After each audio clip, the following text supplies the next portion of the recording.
Today I talked about how it is that NGOs, so groups like Oxfam, Amnesty International, and Human Rights Watch, blur the lines between journalism, advocacy, and public relations. And so increasingly, as news organizations struggle to produce international news coverage, these are groups that are hiring journalists, that are increasingly going out and funding work that looks a lot like the sort of stuff that journalists have long done.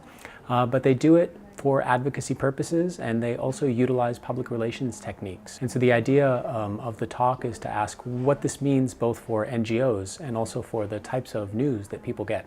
Part of my research is the interaction between public relations and activism, and I think that's interesting more in our times where people are getting activated by media but also want to participate.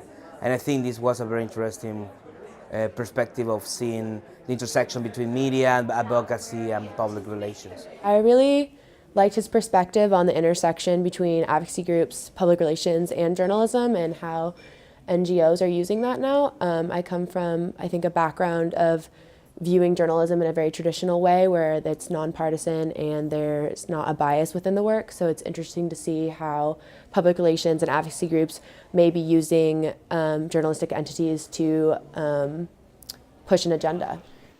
As they occupy this kind of space between PR and journalism and advocacy, how are they talking about the ethics of that? Because we each have our own frameworks. So yeah. What's this space in between look like? So these are not unbiased forms of media, although I would suggest that no forms of media are biased. I think that these are groups that are fairly explicit about what their biases are. They have a point of view and they want to get you to think that way.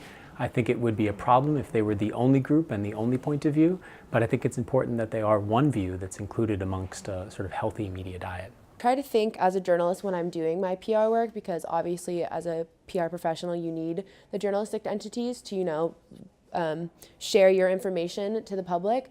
So I think it's really important to keep in mind that yes, if you're coming from a PR perspective, that you're going to have an agenda and you have a specific thing that you want to share, but I think you need to present it in a way that journalists can still use it. Usually within schools of communication and journalism, you think about news organizations, you think about marketing firms, you think about public relations. You don't necessarily think about advocacy groups, but increasingly these are the types of places that students can get jobs.